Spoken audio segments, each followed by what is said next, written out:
There you are. Hi. All right. Well, hi, everybody. I'm Ann Earhart. I'm one of the owners and founders of BosUrban Partners. On behalf of the BosUrban team, welcome to our family meal cooking class series. We put this series together to benefit No Kid Hungry.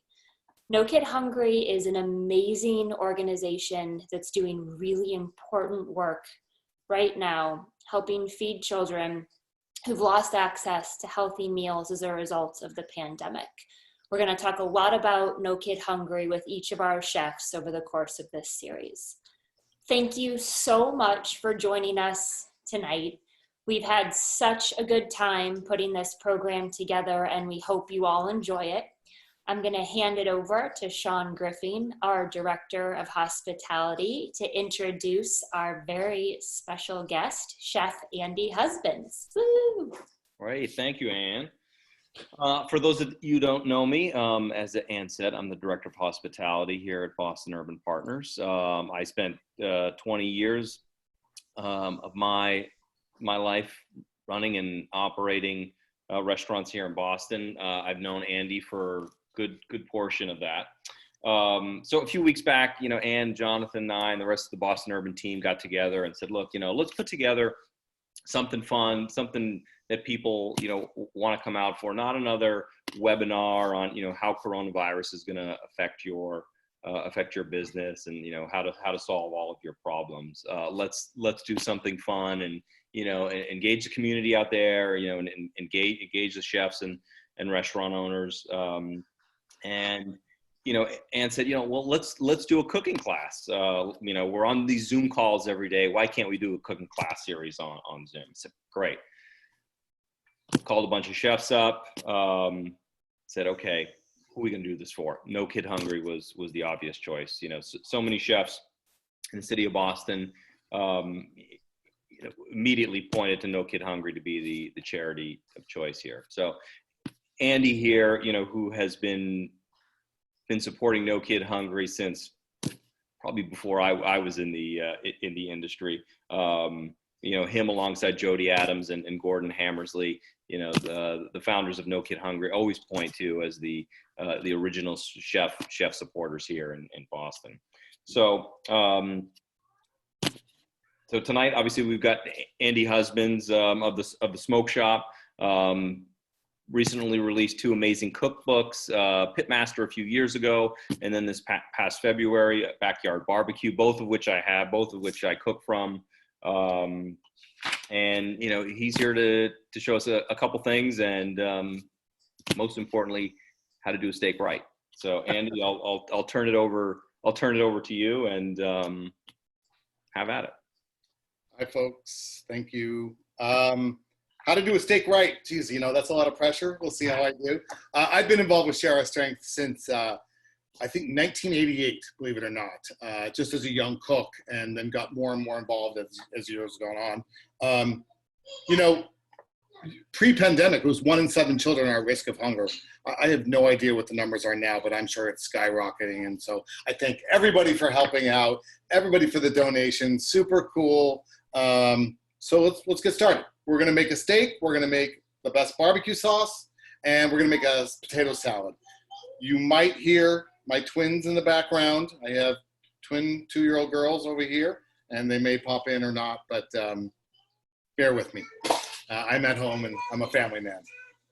So I'm going to show you real quick. We can just see right here. You can see that. That is my steak that I got. There's a lot of great places to buy steak. Whole Foods, Savinore's, any good butcher, but I like a nice thick steak. As you can see, this is a ribeye. That's the eye. That's the cap. People love the cap because you can see the marbling there. That's kind of be nice, yummy, and juiciness. So what we're going to do is I have my pan. I'm going to turn it up a little bit. You can see it in the other one. My cast iron pan, turning it up so it's going to get nice and hot. And we're going to season this. And, people often ask at restaurants, why does it taste so good? And probably the number one thing is seasoning. Chefs season well. And in fact, when I first started working for Chris Schlesinger at the East Coast Grill, he would always tell me, season it, then season it again. Because he knew that like I grew up with food that wasn't maybe heavily seasoned. So he always kind of had me double it. So, you know, for pepper, like maybe originally I would do like that, but I'm going to put a lot of pepper on it. Same thing, salt, fair amount of salt. Push it down, flip it over, do the same thing.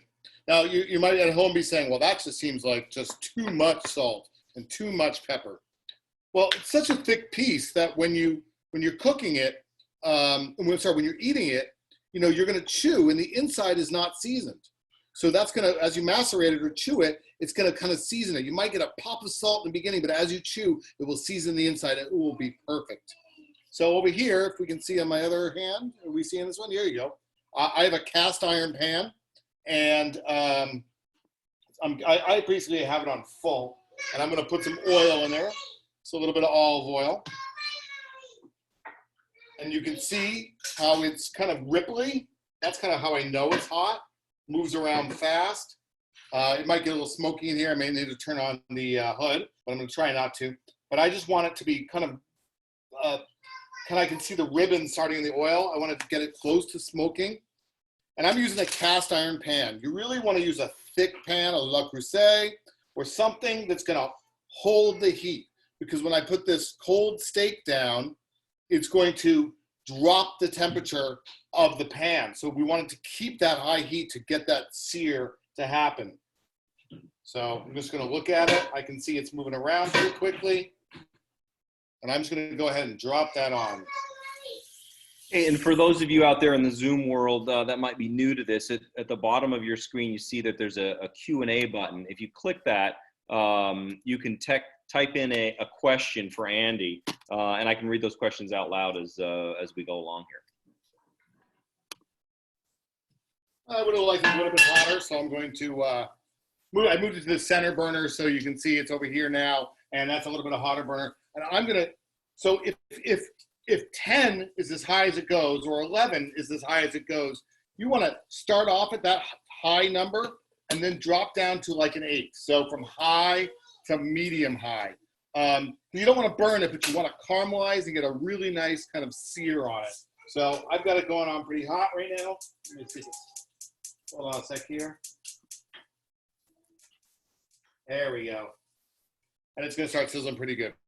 While that's happening, we're going to make the sauce.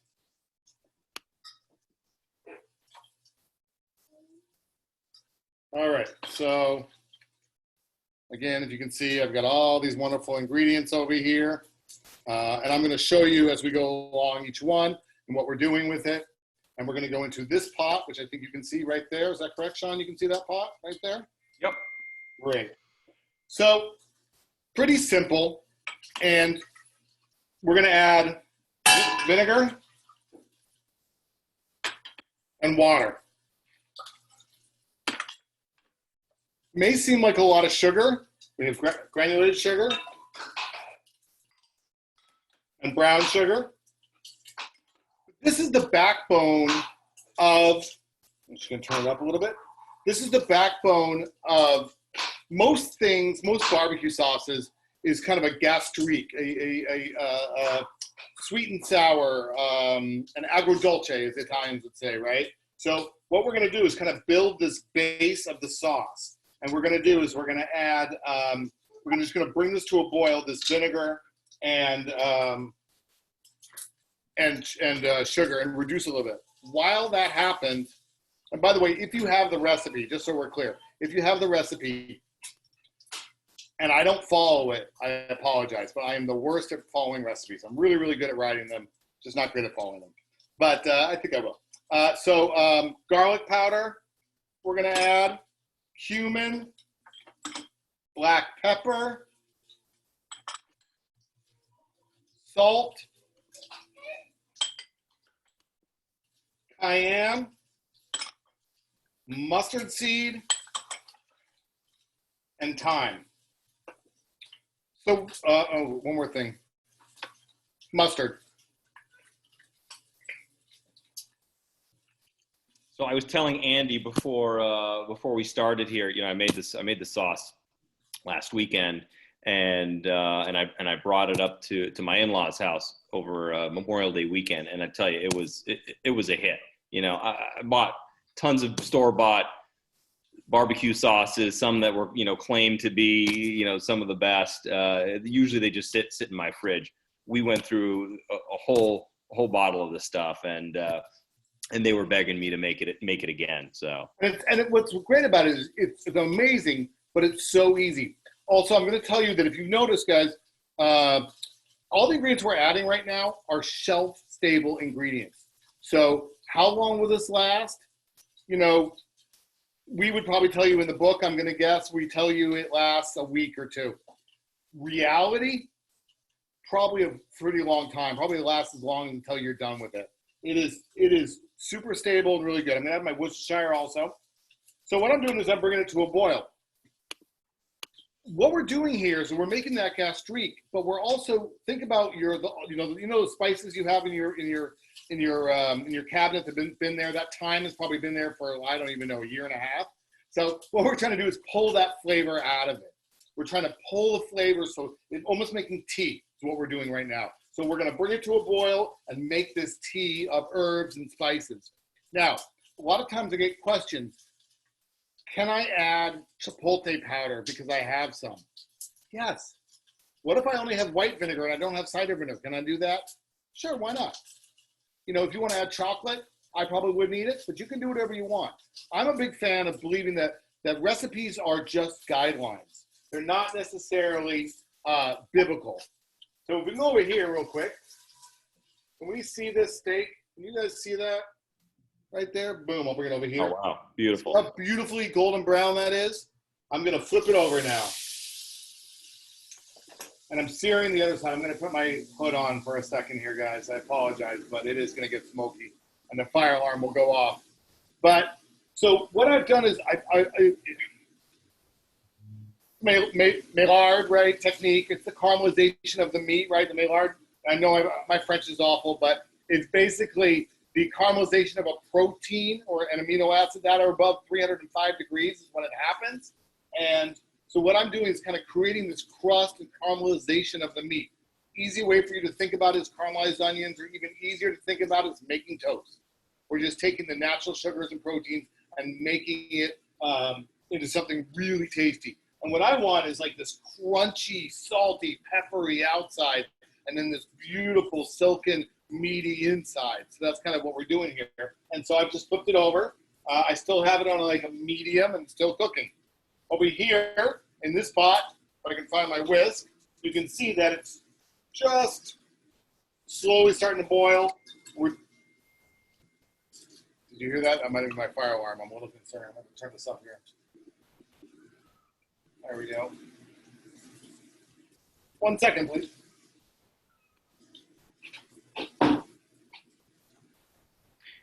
Just want to open my back door. Sorry about that.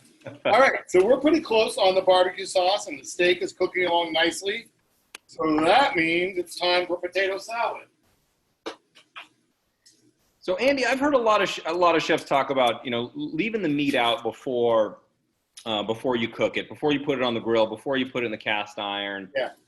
You know, what's the difference if I just take it out of the fridge, you know, season it and start to cook, or I bring it out and let it come to room temperature? I mean, is there really value in that?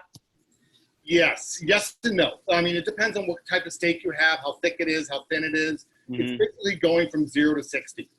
So if 0 is 40 degrees, that's the temperature of your refrigerator. You want to cook it to 125 if you like rare, 135 if you like medium rare. So starting from, say, 60, 65, you know, whatever your room temperature is, 70, it cooks quicker, and therefore you don't have to cook the outside as much. If you don't have one of these guys, you need one. This is a ready, a quick read thermometer. Right now it's going to tell you it's 84 degrees in my kitchen. I like this one because I can stick it to my hood, which is nice. But, you know, this is important. You want to know the temperature of your steak. You want to know quickly. So I can just jump in there. We're at about 96 degrees, so we got about another 25. Plus, it's going to rest. So, you know, I like mine about rare, medium rare. So I'm gonna turn it down just a little bit so I don't burn it. Take a look. Wow, it's looking beautiful. So what I've done is, unbeknownst to you, is I've turned my oven on. So I'm just gonna throw it in the oven. And that way, it's gonna cook all sides and not just cook underneath and not burn, because you don't wanna burn it. So I'm gonna let that go for another 5 minutes. Over here, you can see that we're now boiling on our sauce. So I'm just gonna let that go a little bit longer. I'm gonna turn it down a little bit, and we're gonna make potato salad. So ahead of time, I cooked potatoes, and these are baby Yukon potatoes, as you can see. And all you need to do is smash them, just like that, smash. Once they're room temperature, you just smash them. I'll show you one more time, smash. And this is a very, very, very important part of the salad, because it gives it that creaminess.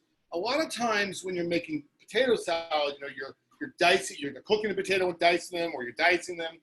Pain in the ass, right? Sorry about my language. It's a pain. And,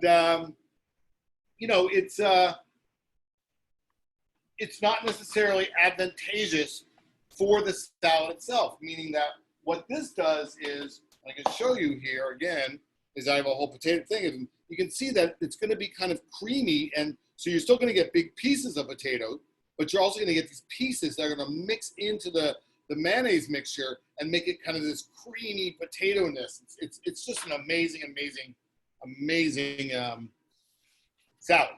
So, Hey, Andy, we got our first question from the audience here. Yes. Where are your favorite places to buy steak? Oh, that's great. Was that from a guy named Ronnie? If it is, he's keeping his name anonymous.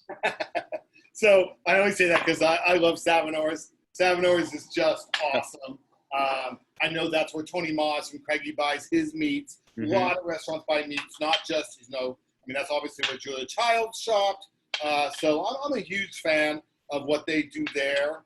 I am spacing on the name because I should have known this, but what's the name in Somerville, the place, the guy who does all the local meats? I will remember it, but super cool. You may not get everything you want. You may find some crazy like lamb necks and stuff, but it's just amazing. There's nothing wrong with Whole Foods. Whole Foods is great. And then I would find your local butcher. Really, that's what you kind of want to find, that you trust and that, you can build a good relationship with. When possible, buy prime meats. They're going to be a little bit better marbling, a little bit, richer. But meats are expensive these days. So, as many of you probably know, I'm a barbecue competitor, and I have competed around the world. My team, we're led by a guy named Chris Hart. We won the world championships. You know where we get our meats from? BJ's. That's where we get our briskets from. So nothing wrong with BJ's for large meats, but I would just get to know them and know what they're selling. All right, so just trying to move some stuff around here. We're going to come back over here and work on this stuff over here. So, I don't know if you guys can see what I'm doing, but we are going to pull the steak out.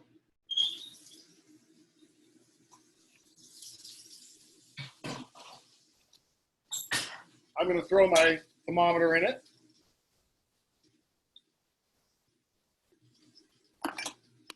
I'm going to take it off, and I'm going to put them on that rack.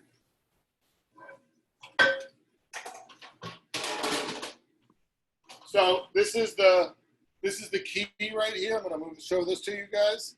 Just let it sit and relax and let it rest. So I have it on a wire rack on a sheet pan, and I'll just let that rest while we finish everything up. Right. On the sauce, Andy, someone asked, when you're putting that steak on the cast, what kind of oil do you use? I imagine olive oil's probably got a lower smoke point and maybe not the best at high heat. But do you need oil when you're using a cast and you've got a fatty piece of meat like that? Yeah, you need a little bit of oil. Mm-hmm. You could probably do it without. You could do, I know I could grill it without, but, you know, a little bit of, I'm just going to do one more little trick here while I'm thinking about it. So we can see that. Can we see this? We don't have your second camera right You now. lost my second camera? You know why? Too hot. Okay, I'll just move that then. That was fun while it lasted. All right, we're going to go over here then. All right, so I've got these rosemary sprigs right here. And I've got some butter. And I'm just going to let that sit on there and kind of just bleed on top of it. You can see that. We're just going to let that rest. Let that rosemary butter kind of just melt all over it.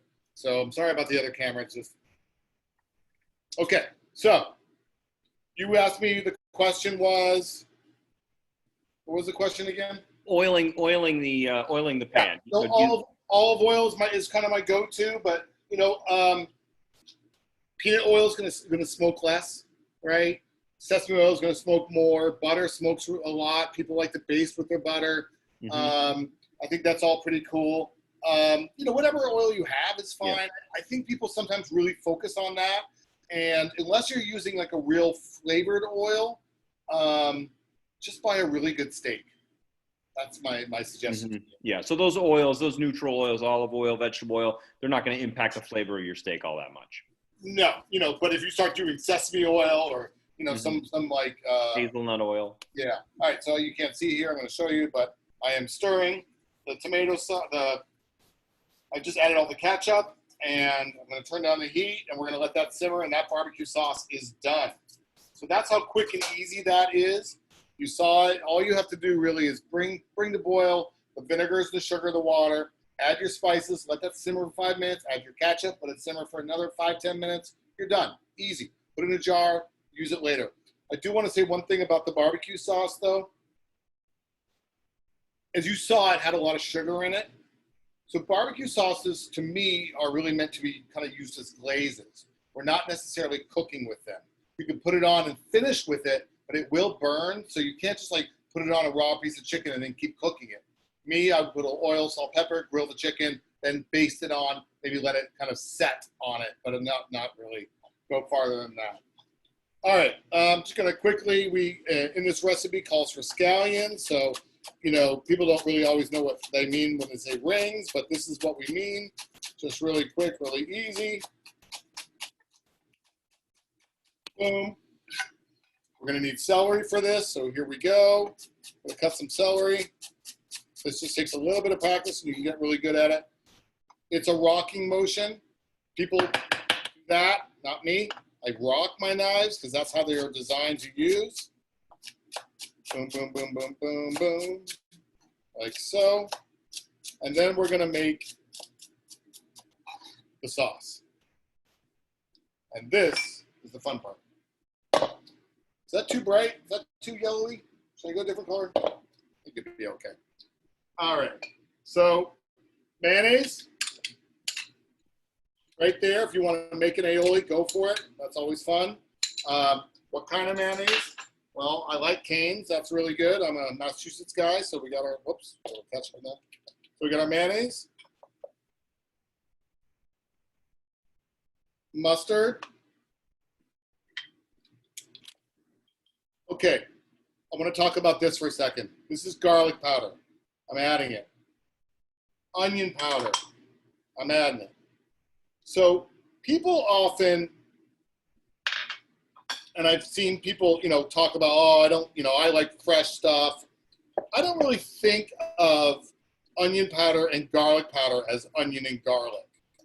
You know, onion powder and garlic powder to me remind me of ranch dressing. So like it kind of has this connotation, you know, of this wonderful flavor that I'm used to. I love ranch dressing. So no shame in the game with the powders. You know, you know, would I use garlic, powdered garlic in place of fresh garlic? No.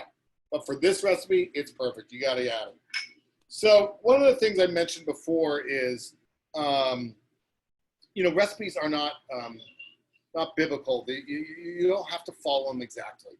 And sometimes you don't have the ingredient that you thought you had. Case in point, I don't have any fresh dill, as the recipe calls for, but I do have some dried dill. When you're substituting dry for fresh, dry is usually fresh 1/3, you divide by 1/3 because it's 1/3 or 3 times as strong. So I have, instead of a tablespoon, I have, 1/3 of a tablespoon or a teaspoon of dried dill. I've got my parsley I'm about to add right there. Tarragon. And then we're coming up on the chef's secret, right? So this is a big deal to me.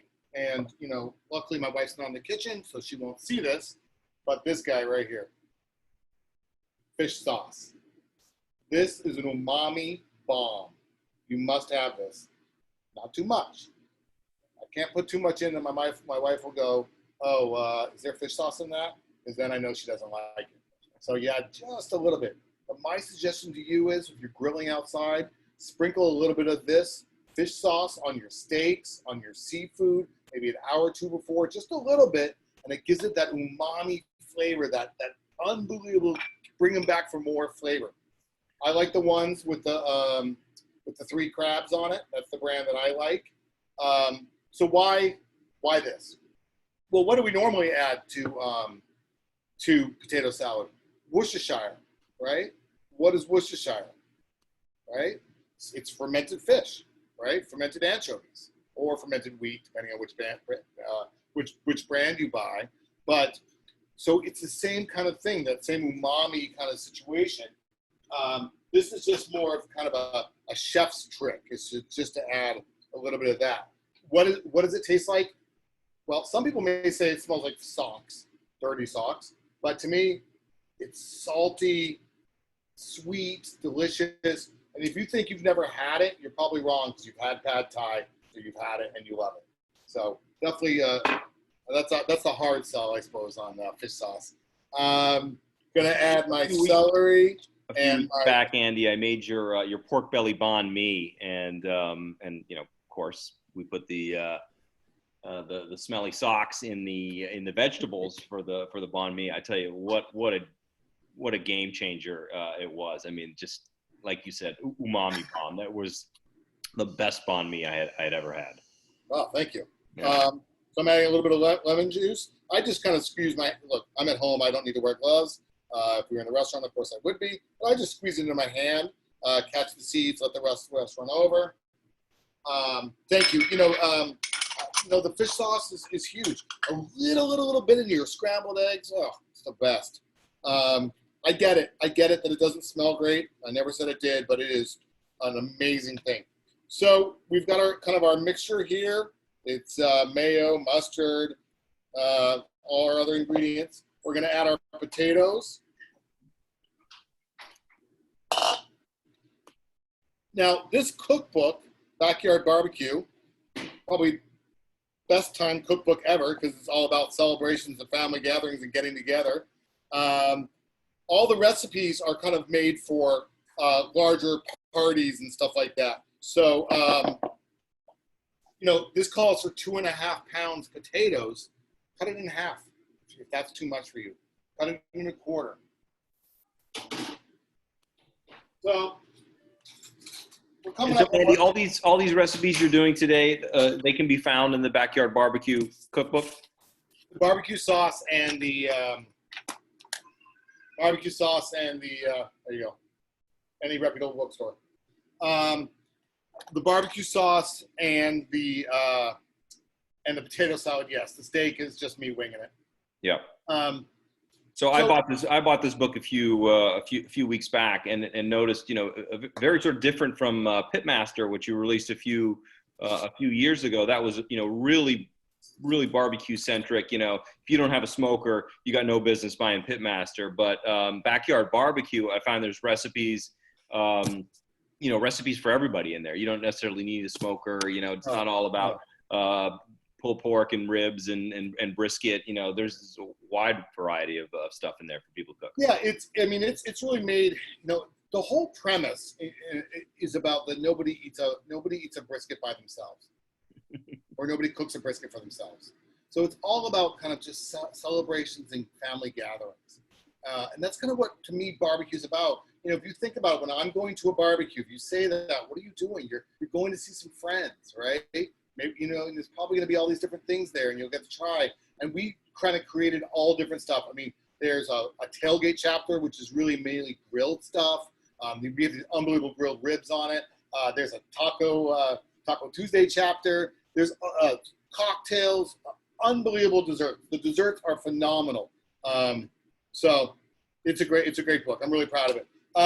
So one thing, very important, stop what you're doing right now. This is so important. This is the thing that a lot of chefs or a lot of cooks are guilty of. You got to taste your food.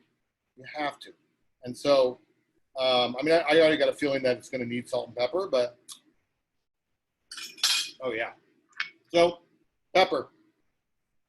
You can see this here. I don't know where the camera is. There we go. There we go. Coarse ground. I use coarse ground pepper. I like that pop of that pepper. But if you like a finer grind, that's fine too. But one of the things I want you to think about for your ingredients is so much better.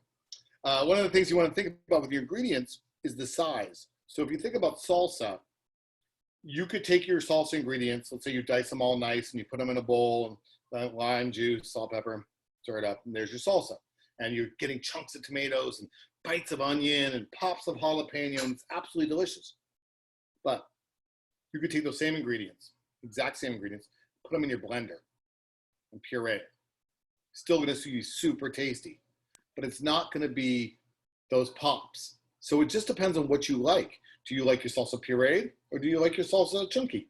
So for me, I like my salsa a little chunky, so I use in this metaphor I'm speaking, for the pepper, I like my pepper to be chunky because I like that pops, you know? So I've tasted it. I'm gonna taste it one more time. I've added some more salt, pepper.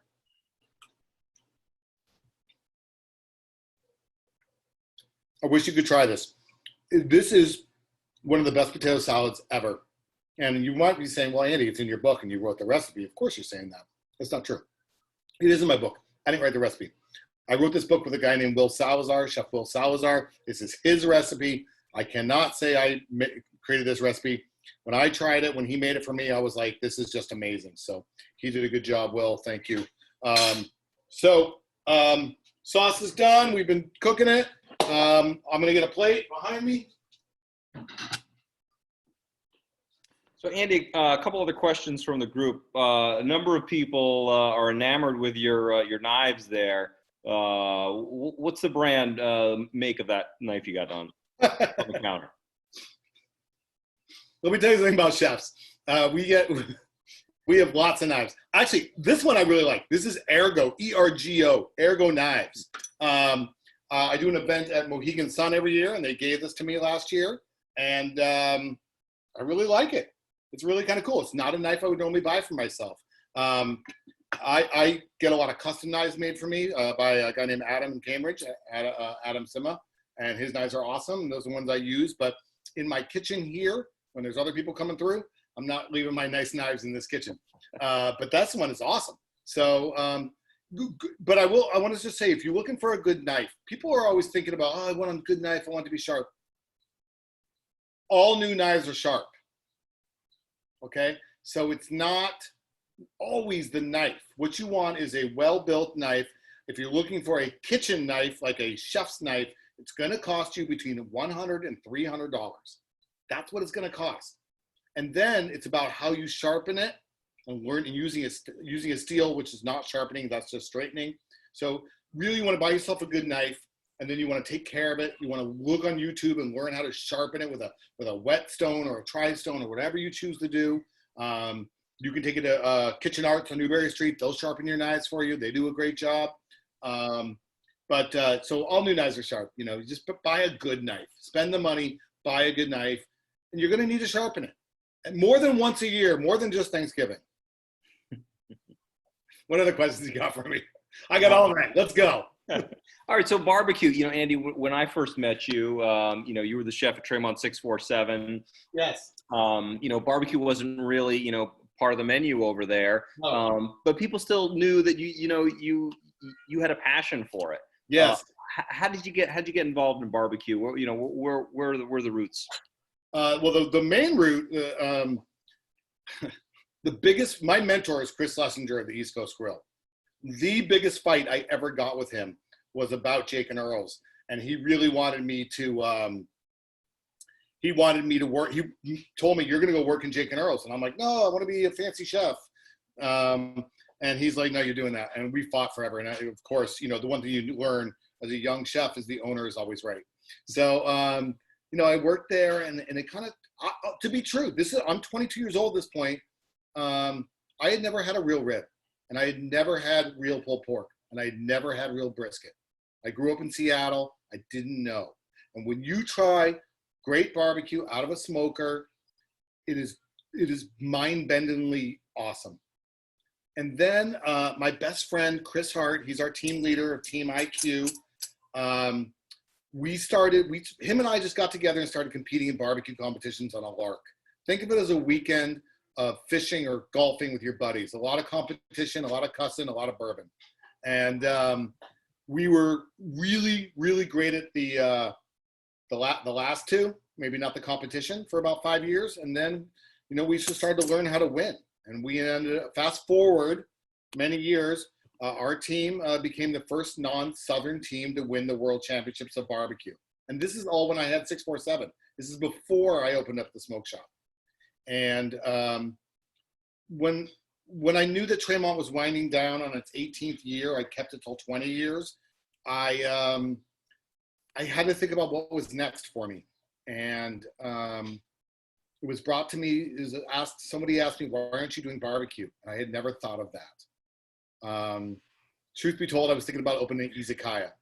And that bears the question, what do you know about Japanese food? The answer is nothing. Absolutely nothing. I know I like it.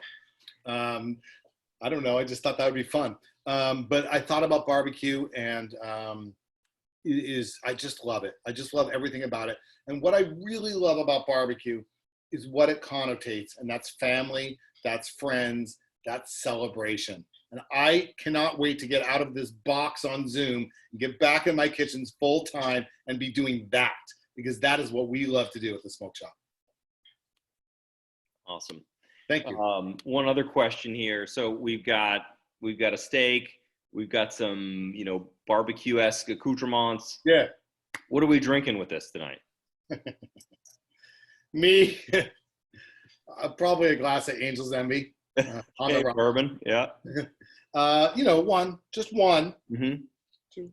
A big one. Depends on the day. Bourbon, a good red wine, a rosé. It's spring. I'm a rosé hound, so any rosés would be great for me. Mm-hmm. I'm not a guy who says, "Oh, red meat, red wine." I'm a guy like, what am I in the mood for? And let's have that. What do you like drinking? Mm-hmm. Yeah. So if I can just show you real quick, here we go. Boom. There's the steak. The butter melted all over it. I got my rosemary over here. I'm gonna drizzle a little bit of sauce on it, and then this will be my dinner once the girls go down. Let me get a better spoon. The barbecue sauce, super tasty, super good. And to me, this is a perfect dinner. Normally, I would serve it with some like grilled asparagus or something like that. But there we go. Potato salad, steak, best barbecue sauce you'll ever make. Beautiful, beautiful. Any other questions? Let's do this. Any more from the audience here?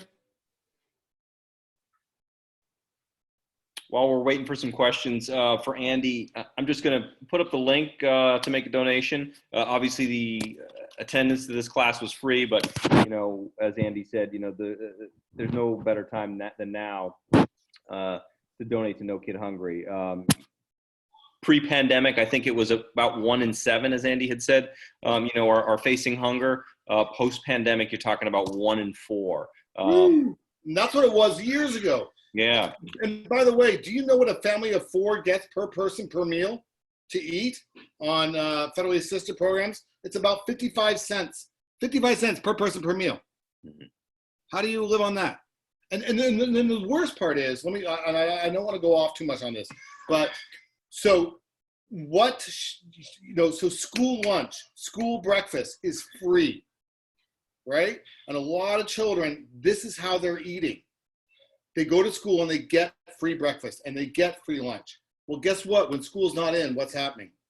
There's no free breakfast, no free lunch. I mean, there are, and Cheryl Strength is helping get the word out, and we're getting food to kids, but this is a problem. And then, when we talk about like, oh, we're looking for good employees and we want, great employees and great minds.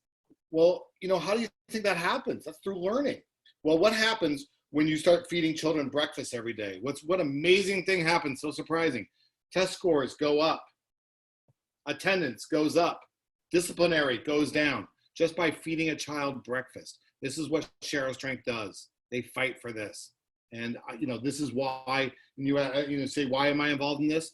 Because it's important. Because I feed people for a living, and so should you. Thank you, Andy. Hey, just one last question here. For first timers visiting the smoke shop, Yes. what's the fan favorite? What should you be ordering? That's great question. So if you're ordering now, today, go to our website, smokeshopbarbecue.com. We have boxes on sale. And so these big giant bags, we call them boxes, they're bags, for 2 to 3 or 4 to 6. You'll see them in our shop. It is the deal of the century. Go there, check them out. Also, Joanne Chang has Oreos this week in our box. Our boxes change every week. It's awesome. But if you're just going to order from the smoke shop, we are open Wednesday through Sunday right now. We'll be doing more hours and pick up or delivery, right? Curbside, the whole bit. Burnt ends. Burnt ends are one of the things we're known for, but I love the ribs. I'm a rib guy. So I'd say go for the ribs. Maybe get some macaroni and cheese. Our cornbread with the honey butter is insane. So I don't know. You can't really go wrong. We kind of got a small menu of all the great hits going on right now. And, we appreciate it. I just can't tell you. We appreciate all the support we've been getting. Thank you. So we can find you 4 Point Assembly. Yeah. And third location? Kendall Square. Exactly. Yep, Kendall Square. Yeah.